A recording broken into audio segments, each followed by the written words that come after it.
C'est-à-dire qu'au moment où on décide d'unir nos vies, nos projets de vie ensemble, à ce moment-là, que ce soit au Japon ou en Chine, il y a une question qui se pose. Est-ce que ça vaut la peine d'accepter de rentrer dans ce mariage-là, sachant les épreuves qui nous attendent à surmonter? Parce que tout mariage mixte, surtout certaines cultures aussi fortes, par exemple en Asie ou autre, eh bien, à un moment donné, il y a aussi le poids de la société qui te regarde, comme tu disais au début. Donc, du coup, est-ce que le jeu en vaut la chandelle? Salut Siaka. Salut Julien. Welcome back. Hey. Bienvenue. Merci. On va parler aujourd'hui d'un sujet qui nous tient à cœur, parce qu'on a parlé de l'amour, on a parlé de l'éducation avec nos neveux et nos membres de famille, donc la figure masculine. Oui. Et vers la fin, on a touché le sujet sur les couples mixtes. Oui, c'est exact. Tout ça. Fil conducteur, on commence à un petit peu venir sur des sujets assez intéressants. Et aujourd'hui, on va parler donc le couple mixte.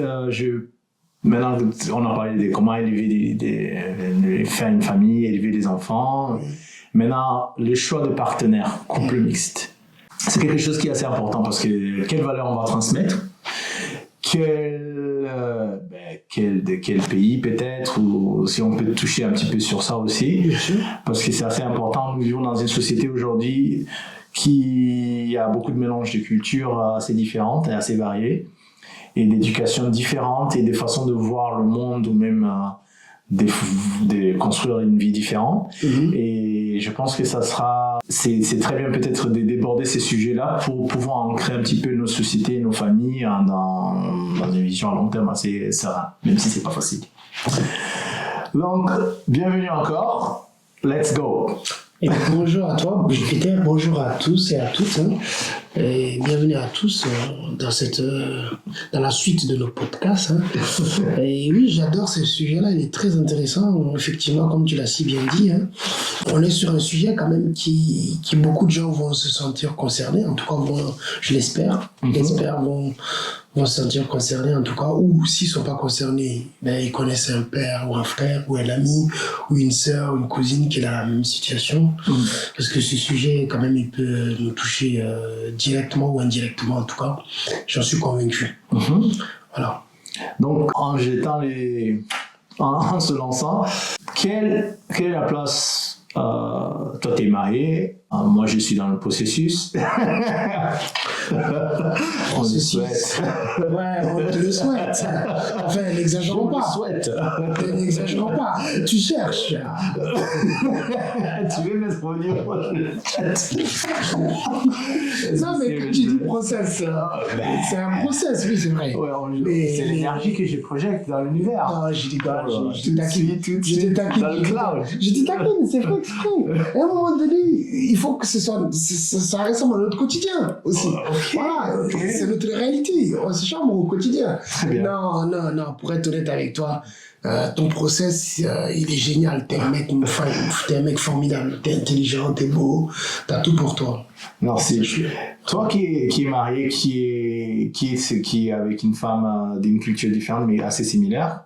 C'est un couple mixte quand même. C'est un couple mixte. Nous sommes un couple mixte. Donc, précédemment, on avait parlé de l'amour et de la façon dont toi tu procédais, même si tu as un côté traditionnel aussi. Oui, c'est ça. Comment as-tu procédé? Est-ce que tu as des difficultés? Tu as peut-être vu ça, l'intégration de ta femme, ou toi, l'intégration de sa famille? Sachant que nous vivons quand même c'est assez important de dire ça, nous vivons en Occident. Oui. Donc il y a, je sais pas s'il y a le levier ou des comment on peut dire ça, des pressions qui sont différentes par rapport au couple mixte en France ou en Europe, en Occident, et il y aura aussi d'autres pressions qui s'exerceront pour les couples mixtes en Afrique, dans nos sociétés. Je suis d'accord. Donc je sais pas si tu veux prendre le lead et nous expliquer un petit peu. Je suis entièrement d'accord avec toi, parce que le sujet, ce que je disais aux personnes qui nous écoutent en tout cas, qui regardent, c'est qu'il y a au moins une personne qui va se sentir concernée dans cette histoire-là, ou sinon un membre ou un ami. C'est sûr et certain. Aujourd'hui, avant même de parler de mon cas, si on regarde autour de nous, il ne se passe pas un endroit où on ne voit pas une personne issue de l'immigration. Dans tous les pays du monde, il y a une personne issue de l'immigration qui vit. Une migration précise, des horizons différents, c'est pas seulement l'Afrique aussi. Voilà, pas seulement en Afrique, mais immigration dans le monde entier. Ce qui fait que forcément, naturellement, tu as des mélanges, tu as des relations, voilà. Maintenant, pour revenir à mon cas particulièrement, il faut savoir que dans la famille de ma femme, ses parents sont un couple mixte. Oh, déjà, ok, prime abord. C'est un mariage mixte. Quant à ma famille, c'est pas un mariage mixte, mais par contre, si tu prends mes frères, nous sommes 3. Sur les 3 enfants, 3 garçons, et ma mère, elle n'avait que des garçons. Quelle chance! En tout cas, c'est ça, c'est sa chance. Et les 3 garçons, t'en as 2 qui sont mariés, donc qui sont dans des couples mixtes. 2 sur 3. Donc tu vois bien que même malgré notre génération qui est un peu plus déjà ancienne, ouverte, qui sont très attachés encore à notre tradition, qui en tout cas qui connaissent un peu plus notre tradition que ceux qui vont arriver après nous, ce sont les couples mixtes. Donc maintenant, ton point qui est soulevé, que c'est vrai qu'il y a des pressions et des attentes différentes, qu'on soit en Afrique ou en Europe, ou ailleurs, forcément l'appréciation, que ce soit sur le plan éducation, le plan religieux, culturel et autres, toutes ces leviers-là, c'est des sujets de discussion, parce que c'est vrai que c'est pas que uniquement il y a le plan financier, il y a le plan matériel, il y a le plan spirituel, il y a aussi le plan aussi du choix des noms. Voilà, la transmission, les traditions qui existent chez nous, tout ça, ce sont des sujets, oui, que nous, on a eu la chance et que on a pu discuter. On en a abordé longuement. En amont, c'est-à-dire avant de se marier, c'est ça? Oui. Ok. Oui, ces sujets ont été abordés en amont. Est-ce que souvent on va privilégier la culture du mari ou la culture de la femme? Est-ce qu'il y a ma question est un peu plus précise. Est-ce qu'il y aura une culture prédominante qui domine l'autre? Ou il faut avoir un équilibre? Il faut trouver un équilibre. Où est-ce qu'on déplace le curseur? Il n'y a pas de règles. Je pense que, honnêtement, il n'y a pas de règles. Pour moi, il n'y a pas de règles. Pour moi, ce qui est important, c'est que, peu importe que ce soit une culture parmi tant des 2 qui prennent le dessus, il faut que tout le monde puisse trouver sa place. Et s'il y a une culture qui prend le dessus, si c'est le cas, il ne doit pas donner l'impression à l'autre que c'est l'étrangère. Oui, mais bon, dans votre cas, si vous regardez, il y a une relation quand même des pays, même si, bon, des relations de pays, donc j'extrapole peut-être, mais il y a des pays... Il y a des similitudes. Oui, c'est la similitude, donc ça aide un petit peu. Mais ça ne suffit pas. Parce que si par exemple, je sais pas moi, je dois me marier avec un Français, il va se marier avec quelqu'un qui vient de l'Afrique, mais bon, c'est peut-être un pays colonisé. Donc, est-ce qu'il y a, je pense, je commence à polémique et paf, il y aura quand même ce côté historique qui va en jouer, tu n'en penses pas? Écoute, surtout en ce moment-là. Avant que j'étais marié, on a voyagé tous les 2. On a vécu dans des pays étrangers. Dans ces pays-là, on a eu des relations avec des personnes qui n'étaient pas de chez nous. Vrai ou faux? Vrai, oui. Est-ce que ça a été difficile? Non, ça n'a pas été difficile, mais dans ton exemple-là, c'était pas les mêmes enjeux, c'est-à-dire peut-être on était dans une phase de notre vie où peut-être on ne se projetait pas pour aller se marier. Par exemple, moi précédemment, avant, ce sont des choses que je ne faisais pas tout à fait attention. Oui. Après, au fur et à mesure que je dis toujours, je prends l'âge, où je m'en dans ma vie, c'est quand même quelque chose qui me tient à cœur parce que tu dis, ok, qu'est-ce que je vais transmettre à mes enfants si j'ai la chance d'en avoir? Qu'est-ce que je vais transmettre comme culture? En plus, tu es aussi influencé par ce qui se passe dans le monde parce que bien sûr, tu le vois, ok, tu te projettes avec la personne qui tu vas faire rentrer dans ta vie. Donc, vous avez une vision en commun. Mais qui dit vision dit un bagage académique, professionnel, historique qui va rentrer en jeu. Pour moi, le monde est voué à aller dans cette direction. Ouais. Demain, tous nos enfants vont se mélanger. Oh, j'en suis d'accord, mais après, comment tu vas faire si quelqu'un est comment dire, chassé ou renvoyé chez eux? Je suis intimement convaincu de quelque chose. C'est pas prémonition. C'est pas des paroles que je jette en l'air. C'est qu'aujourd'hui, on a besoin de tous, autant les uns que les autres. C'est pas une phrase utopique pour dire le monde est beau. Je le rappelle, je suis quelqu'un de très pragmatique. Oui. Voilà, donc je suis terre à terre. Mais voilà, mais c'est vrai. Mais si je dis ça, et que je sors de mon box et je dis ça, c'est parce que autour de moi, je vois que des couples mixtes. Oui, mais ok, moi je vais rentrer dans le vif du truc. C'est quand même la pragmatique. Aujourd'hui, il y a énormément de pressions sociétales qui vont être sur le couple. Je l'entends. Parce que comment tu vas... Parce qu'il y a des faits historiques qui commencent à rentrer aujourd'hui. Maintenant, je vais te couper si tu me permets, je vais dire. Je te coupe 30 secondes. Ouais. Les couples qui ne sont pas mixtes. Oui. Ok, les couples non mixtes. Ok. N'ont-ils pas des difficultés? Non, ils ont des difficultés. N'ont-ils pas des problèmes, parfois même de simple religion? Oui, on la met pas rentrer en n'ont-ils pas des difficultés? Ouais. Oui, mais peut-être ça sera moins qu'un couple mixte. Parce qu'on n'a même pas parlé d'un couple mixte, c'est-à-dire toi tu es chrétien, l'autre il est musulman, et toi tu viens d'un pays. On va y arriver, mais ce que j'essaie de te dire. Hindou, je sais pas. Ce que j'essaie de te dire, c'est qu'en fait, on commence par regarder les difficultés avant les victoires. Il faut faire le cheminement à l'inverse. Mais là, il n'y a pas de victoire, c'est un cheminement au fur et à... Pas nécessairement. Ouais. Quand tu rencontres quelqu'un qui tu veux partager un bout de ton chemin de ta vie avec. Parce que quand tu rencontres une personne, il y a quelques rares personnes qui savent que c'est la femme de leur vie. Ça, c'est leur chance ou l'homme de leur vie. Mais la plupart des gens commencent d'abord par un lien d'amitié. Ou quelqu'un m'a présenté, je croisais par-ci par-là. Mais le coup de foudre, tout le monde n'a pas le coup de foudre. Hein. En tout cas, ceux qui l'ont, tant mieux pour eux. Ce process dont on parlait tout à l'heure pour toi, ce process, il commence par des choses qu'on dit à la personne, qu'on transporte avec nous, comme on disait, notre bagage, notre éducation. Donc quand tu envisages de rentrer dans une relation de couple mixte, tu sais qu'il va y avoir des obstacles, indirectement. Ok, très bien. Au quotidien même, il y aura. Sans parler même de l'éducation qui va arriver en second step. Mais l'intelligence des deux, vu que vous êtes tous les deux partis de chez vous, en tout cas, si c'est le cas, les deux personnes ont voyagé. Je prends par exemple un Africain qui s'est marié avec un Européen du Nord, un nordiste. On va aller chercher un Suédois, un Russe, ou un Ukrainien, peu importe. On échange, on essaye ce mélange-là. Mais au départ, on va se dire, mais qu'est-ce qu'ils ont fait les deux? L'autre il est au froid, l'autre il est au soleil. Ok, très bien. Mais l'amour, c'est qu'elle voit. Elle voit pas forcément une couleur ou une origine. L'amour, elle voit deux êtres qui ont un projet de vie. Oui. Ok. Oui. Quand le projet de vie, il est crédible aux yeux des deux, en tout cas, il marche, alors l'effort va être là. Parce que le sacrifice, il est nécessaire. Et je dirais même pas sacrifice, parce que le mot sacrifice est très fort. La concession, voilà. Le mot de concession est nécessaire. Donc des deux côtés, des deux parties inclus. Totalement. Les deux devront faire des concessions tôt ou tard.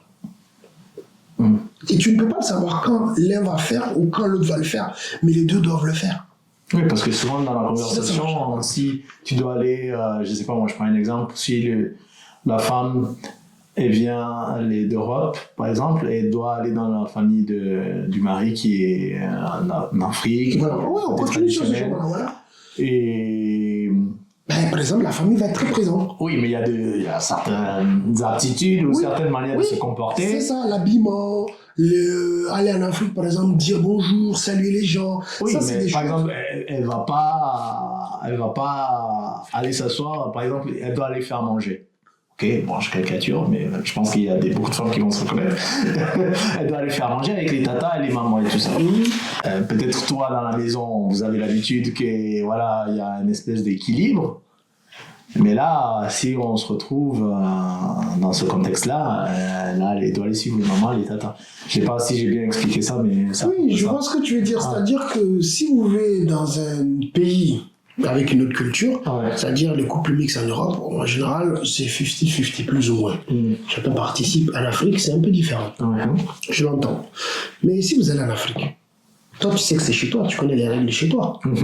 Tu lui en parleras pas? Comment ça va se passer?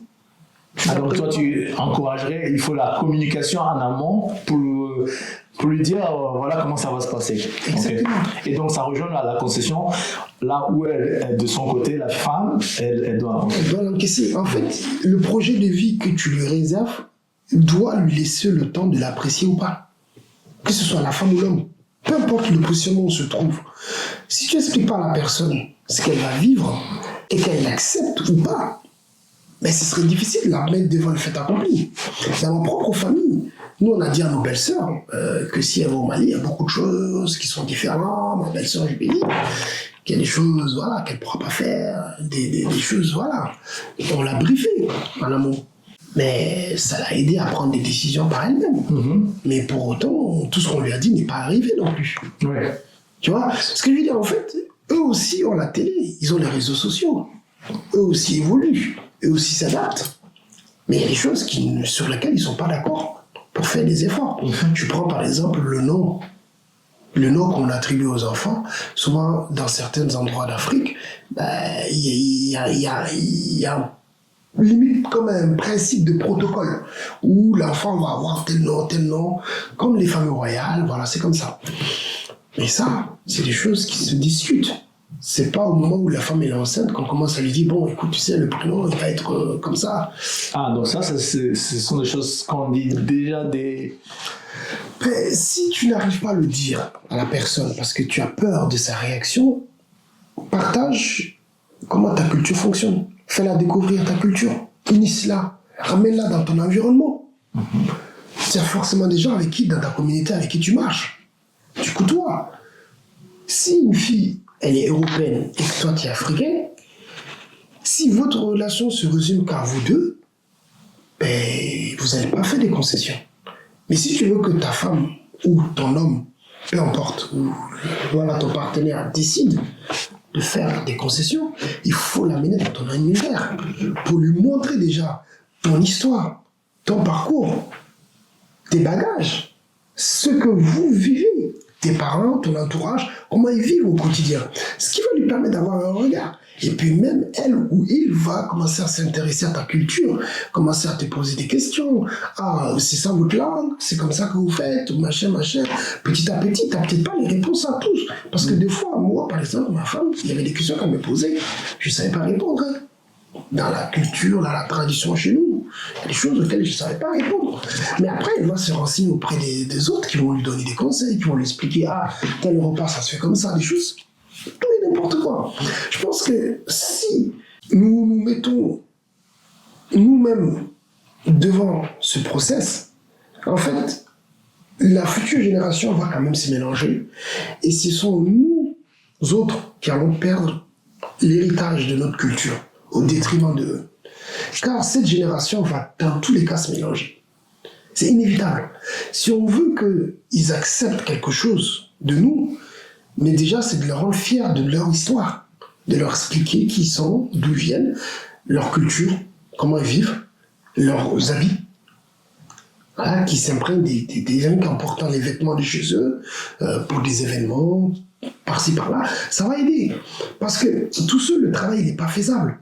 Si tu es tout seul à dire à ton partenaire, ou à ton conjoint, ou à ta conjointe, ouais, c'est moi, je suis comme ça, c'est comme ça, en fait, qui ne lui dit pas que tu extrapoles la vérité. Parce qu'en face, la personne va se dire, ouais, mais attends, ça fait trop d'informations, trop de choses pour moi.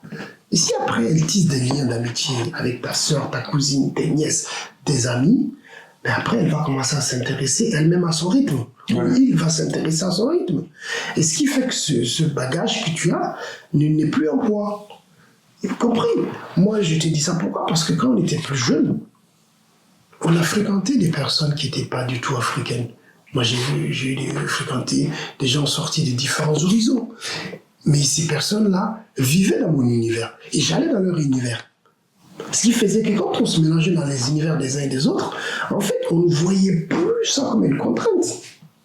On ne le voit plus comme une contrainte. Il y aura toujours des difficultés. Attention, je ne suis pas en train de dire que tout sera beau et tout sera rose. Non. Parce que quand tu prends un couple mixte en Afrique, il y a encore des clichés qui existent, qui sont très lourds de conséquences, qui ne sont pas effacés demain. Mm-hmm. Voilà, on va encore rester sur certaines choses. Mais, majoritairement, si la personne vient avec des bagages que toi, tu as pu lui donner, tu as pu lui partager des choses qui se font chez toi, tu vas voir que les gens vont l'adopter très vite. Oui. Nous nous sommes fait adopter à Brive. On est d'accord, les Brivistes nous ont adoptés. Honnêtement, tous nos amis qu'on a connus là-bas, moi j'ai 10 ans, 20 ans après, certains m'appellent. Et dès que mon téléphone sonne, je décroche. Ouais. Dès que je vois leur prénom, je décroche. Dès qu'ils voient mon prénom, ils décrochent. Ouais. Je veux dire. Et pourtant, certains, on ne s'est pas vu 10 ans. Donc c'est très important en fait parce que là on a argumenté plutôt sur le côté la femme doit intégrer notre culture parce qu'il ou l'homme ah oui aussi il y a ce côté là, mais pour l'intégrer il faut d'abord qu'il y ait un partage d'informations au départ. En fait ça ne doit pas être quelque chose comme imposé au départ, ça ne peut pas être imposé, mais par contre ça devrait devenir une concession après. Si les choses ne sont pas démontrées, la concession ne peut pas se démarrer. Si tu ne sais pas dans quoi tu t'engages, il n'y a aucune chance que tu finis par l'accepter. Parce que tu verras comme si tu es pris au piège. Si tu veux me faire manger à un restaurant mexicain et que je n'aime pas épicé, ben tu commences par me dire attention, là-bas il faut que épicé. Et libre à moi de te dire j'y vais ou j'y vais pas. En effet, ouais. Si je te dis j'ai pas envie de manger épicé, ben c'est fini. Non mais on n'ira pas à ce restaurant. Par contre si tu commences par me dire écoute, tous vos plats mexicains sont épicés, mais par contre il y a des plats où c'est un peu moins relevé. Est-ce que tu veux commencer par goûter ces plats qui sont moins relevés pour essayer déjà de voir avec tes palais si ça passe ou pas? En effet, ouais. Et libre à moi de dire oui ou non. Et ça montre bien que tu es en train de faire une concession. Ouais. Tu m'amènes vers quelque chose qui est acceptable pour moi, sachant que tu tiens compte que le fait que ce soit relevé ne me convient pas. Tu en prends conscience. Et moi, à mon niveau, je me dis oui, Jupiter a fait un effort parce qu'il me propose quelque chose qui est moins relevé, sachant que lui, il aime manger relevé. Ouais. On fait tous sympa. Donc, là, si on prend dans les différentes couches des relations mixtes, quid de la religion? Par exemple, vous deux, vous êtes de confession. Oui. Quid des relations? Je sais que souvent en Afrique, on a certains pays, ils ont des relations musulmans et chrétiens, majoritairement.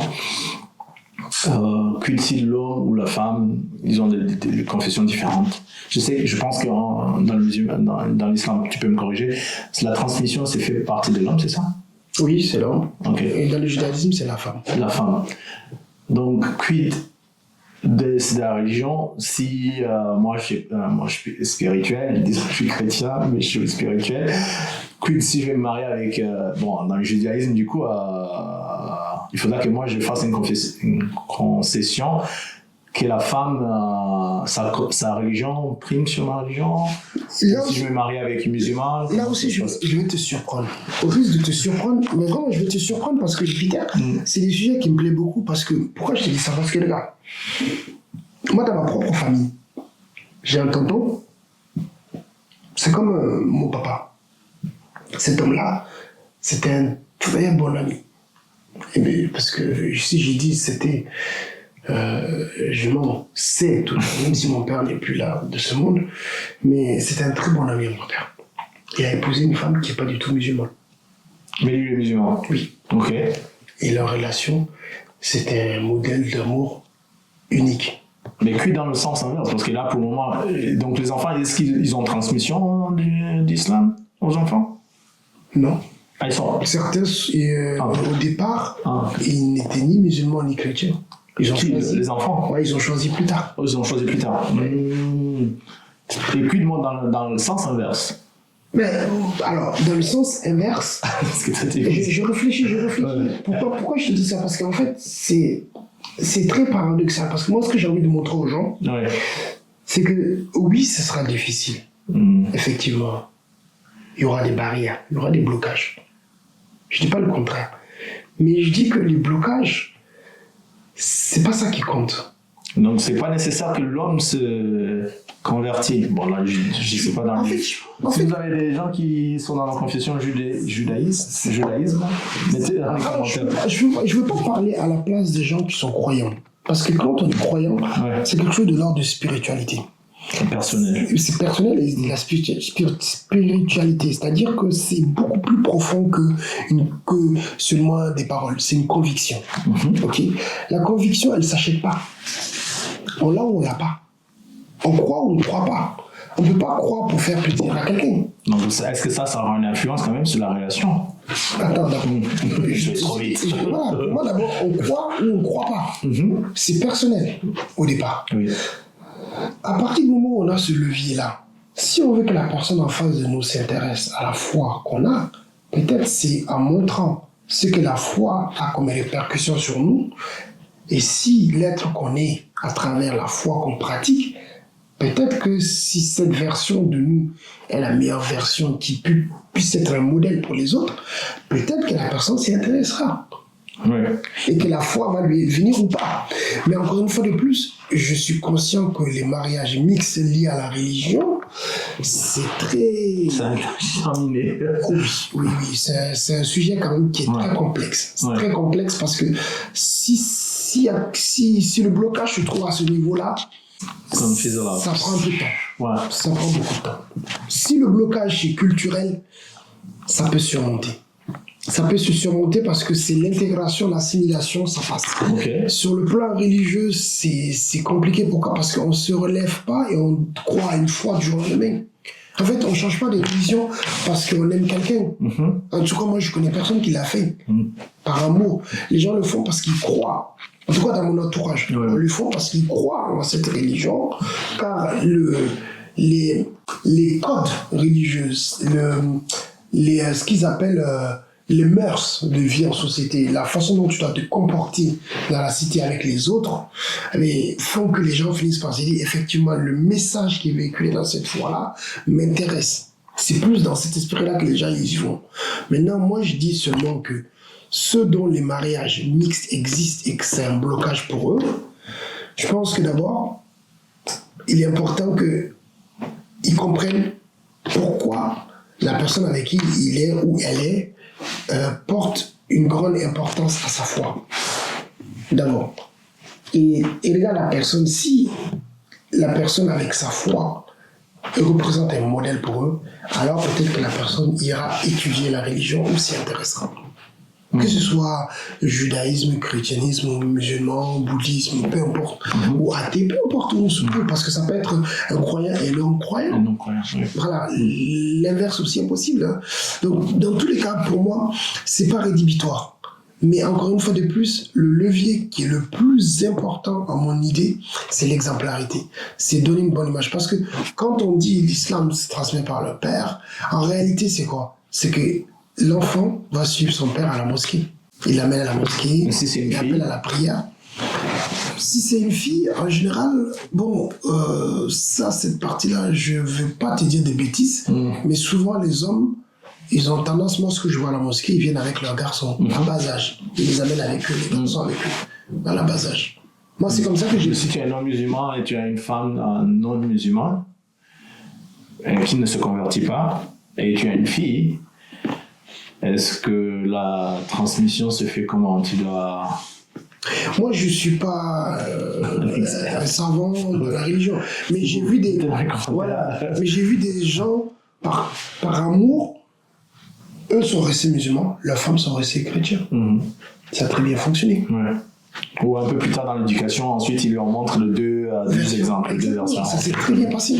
Je veux dire, aujourd'hui, notre sujet, il porte beaucoup sur le mariage mixte. Le mariage mixte, à partir du moment où on envisage de rentrer dans le mariage, c'est que les fondations sont déjà là. C'est donc un des piliers quand même qui est assez important, c'est la religion. Et si cette fondation-là n'est pas... Pour moi, c'est comme une maison. Tu ne construis pas ta maison si tu n'as pas mis les fondations. Sinon, tu as plus de risques que la maison tombe. En tout cas, les chances qu'elle tombe sont plus fortes. Qu'elle s'écroule, c'est plus fort. Donc, il faut d'abord des fondations solides. Après, aujourd'hui, on en a parlé, toi et moi, plusieurs fois dans la nuit. Aujourd'hui, je connais tes ambitions, je connais tes rêves, et je sais très bien qu'aux rencontres que tu fais, il y a des choses que tu ne peux pas cacher, et que tu ne veux pas cacher. Et c'est important. C'est important parce que, en fait, on ne se dévoile pas à tout le monde. Ce qui est normal, il faut garder toujours une part de mystère et son intimité. Mais le jour où on décide de se marier avec quelqu'un ou de continuer sa vie avec cette personne-là, on est obligé d'être vulnérable. Il est nécessaire. Parce que on est censé se protéger mutuellement. On est censé se faire confiance. On est censé se soutenir. C'est pas que des phrases, hein. C'est censé se démontrer par des actes au concret. Et ces actes-là, si elles ne sont pas posées, elles ne sont pas là, il serait difficile pour toi, homme ou femme, de convaincre ta partenaire ou ton partenaire d'aller dans la même direction que toi. Quand toi-même, tu n'es pas un modèle. Non mais ouais. C'est un cheminement, c'est pas un truc, c'est pas tout de suite quoi. Non, ça prend du temps, le temps que... Bien sûr quand on expose ses projets de vie, de là où on veut aller et sa vision. Ça suffit pas. Il faut le dire, mais il faut le pratiquer. Il faut le pratiquer pour que la personne qui est en face de soi ait envie d'y croire et qu'elle voit que tu es sincère. Dans un premier temps. Ou il ou elle voit que tu es sincère, oui, parce que je suis un homme, je parle aux femmes. Mais voilà. Mais en réalité, vous me comprendrez, c'est juste par déformation. Mais en réalité, c'est comment la personne, tu lui partages ton envie. Mais encore une fois de plus, je répète, c'est important qu'on se comprenne, c'est qu'en amour, il n'y a pas de barrière. Il n'y a pas de frontières. Ah, toi, tu es de cet adage-là, de cette école. Je suis totalement convaincu qu'il n'y a pas de frontières. On peut aimer une personne, peu importe sa religion, sa nationalité, sa croyance, on peut l'aimer. Maintenant, on peut choisir de ne pas faire sa vie avec parce qu'on n'est pas d'accord avec les valeurs. On peut décider de ne pas aller plus loin avec la personne ou de ne pas s'unir avec cette personne parce qu'on est convaincu que plus tard, les concessions ne seront pas assez importantes ou ça nécessite trop de concessions. Mais on peut aimer quelqu'un de différent, totalement. J'ai vécu dans le Moyen-Orient, dans certains pays, j'étais là-bas, et je sais que, voilà, on va te dire oui, mais nos femmes doivent se marier avec ça, mais c'est arrivé que, voilà, l'attirance se passe autrement. Mais même si c'est fort quand même là-bas, je pense pas, ayant vécu aussi là-bas, je pense pas que le cas où tu te mariais avec une locale, c'était très difficile. On est d'accord. Ouais. Parce que les concessions à faire sont trop importantes. Mais dans l'autre sens, c'était possible. Mais ça ne rend pas rédhibitoire qu'il y a de l'amour. Oui, mais après les exemples, franchement, ils étaient... Moi, je sais que j'ai connu une fille qui s'est mariée avec un local, un émirati. Oui, mais après, dans l'autre sens, une femme ou un homme, qui se marie avec une femme émirati, c'est pas impossible. Mais ceux qui connaissent... C'est marrant parce que Netflix, c'est pas pour faire de la pub là, Netflix, ils ont commencé des émissions comme ça. Envoyez-moi un chèque Netflix. Love is Blind. Oui, mais après ça c'est dans un cadre scripté. Attends, tu vas voir Dubaï, Bling Bling, des trucs comme ça. Okay. Oui. Ils sont allés faire dans ces pays-là. Oui, mais après souvent les personnages sont pas locaux. Hein. Ce sont d'autres cultures. Oui. Même s'ils viennent de d'autres cultures. Tu crois que chez eux, les enfants se sentent pas et les gars pas et qu'ils se projettent pas, ils s'imaginent pas le faire un jour? Franchement, c'est très peu. Hein. Moi, je prends le cas des Émirats parce que j'ai vécu là-bas. Je ne peux pas tout dire devant la caméra. Moi, j'ai été là-bas en Arabie Saoudite. Oui, toi, tu es en Arabie Saoudite. Tu sais, les rêves et les désirs d'un homme avec un grand H, je dis bien un homme avec un grand H, hommes et femmes comprises, c'est dans nos têtes. Notre esprit transgresse tous les jours des règles et les lois. On revient, oui. Mais on ne peut pas tout dire. Oui. On ne peut pas tout dire. Oui. Donc ça arrive que des gens transgressent les règles auxquelles on les a soumises. Mais en réalité, ils ne passeront pas, ils ne concrétiseront pas le rêve par la réalité parce que ça nécessite de faire trop de concessions. C'est ce que je te disais. Des fois, tu perds le privilège du statut. Tu prends Harry et Meghan. connu. Je prends ce Non, cas mais là, c'est une famille royale, il y a d'autres stratas. Oui, mais quand bien même, il a perdu son statut. Oui. C'est une concession. Pour protéger l'amour, il a fait une concession. Mais tu vois, en revenant au peuple de bas. Oh, t'es méchant. Tu as vécu en Chine, moi j'ai vécu en Inde. Oui. Voilà, l'Inde c'est assez traditionnel, c'est like this. C'est assez similaire que. En plus, ils pratiquent souvent là-bas du. Tu penses que. Attends, j'ai fini. C'est quoi le mariage arrangé? Oui. Bon. Mais nous aussi on le fait. Donc en Afrique on le fait. En Europe aussi on le faisait. Et tu crois que les familles royales c'était comment? Oui, souvent j'ai dit en Europe ils le font, mais tu sais c'est les familles royales? Non, pas les familles royales, les familles aisées, fortunées, tout ça. Oui, il y a d'autres raisons derrière, mais ils l'ont fait. Ouais, bah c'est presque la même chose. Oui. Mariage arrangé, il faut que la fortune reste entre ses cercles, bâtir, il ne faut pas que la fortune. Il y a aussi le mariage pour les papiers. Hein. Mais on en parle, on est dans le mariage. Donc c'est pour ça que je dis que en fait le mariage, Jupiter, par rapport à l'Inde, l'union, ce dont tu es en train de parler, le cas de l'Inde par exemple, que tu connais très très bien. Moi je sais que par exemple, tu vois, que ce soit en Asie ou autre, l'être humain dans son esprit transgresse les règles. Ça c'est la première chose à savoir. Maintenant, une fois qu'on a transgressé ces règles, ou qu'on a des désirs ou des attirances, qu'on a de l'amour pour quelqu'un qui vient d'ailleurs. Ça existe, JP. Ça existe tous les jours. Je l'ai vécu quand j'étais en Chine. Comment ça se passe en fait les relations mixtes en Chine, toi qui as vécu là-bas? Ça se passe au quotidien. On le vivait tout le temps. C'est-à-dire si tu dois déjà parler la même langue, parce que toi t'es noir par exemple, tu vas te marier avec une chinoise? Même si aujourd'hui sur les réseaux sociaux on a des exemples. Mais... C'est pour ça que je dis que le moment où on passe à l'acte, les choses deviennent sérieuses. C'est-à-dire qu'au moment où on décide d'unir nos vies, nos projets de vie ensemble, à ce moment-là, que ce soit au Japon ou en Chine, il y a une question qui se pose. Est-ce que ça vaut la peine d'accepter de rentrer dans ce mariage-là, sachant les épreuves qui nous attendent à surmonter?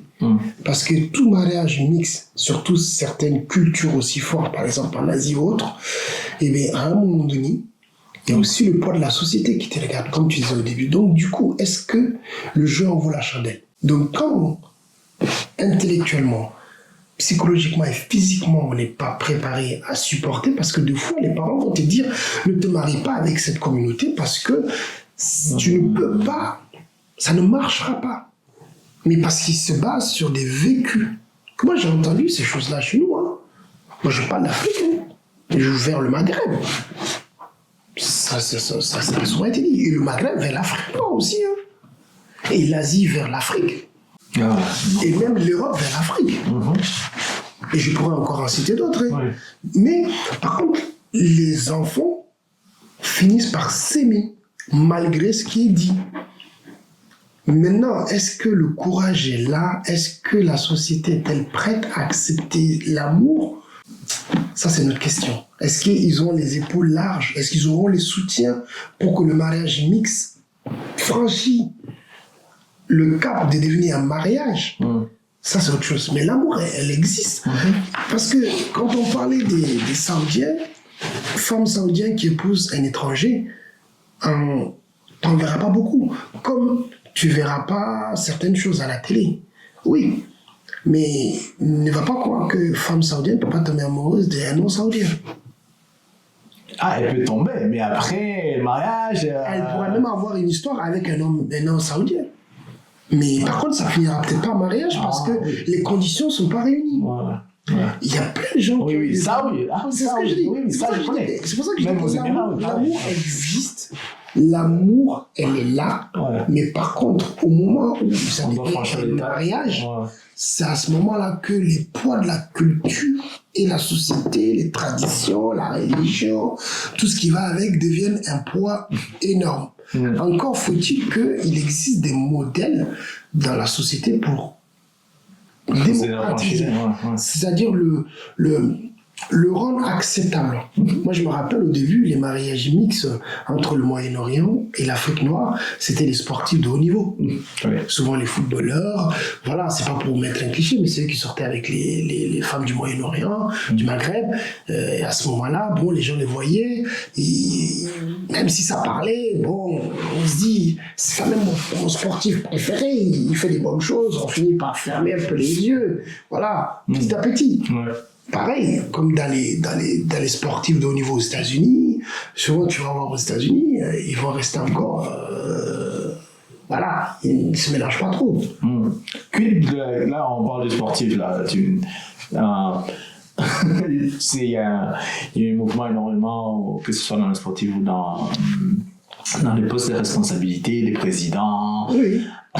Certains présidents en Afrique qui ont des femmes blanches. Oui. Ça, je vais me faire cancel un de ces jours. Et souvent on dit. Tu peux le dire. On dit homme noir, non? On peut dire femme blanche. Cancel. Non, mais on peut dire. Non, mais... En fait, c'est la société qui prend ça avec un genre, ouais, ok, t'as dit noir, donc c'est méchant, t'as dit blanc. Non, en fait, il faut juste dire les choses sans avoir cet état d'esprit de condescendance. Oui, je suis d'accord.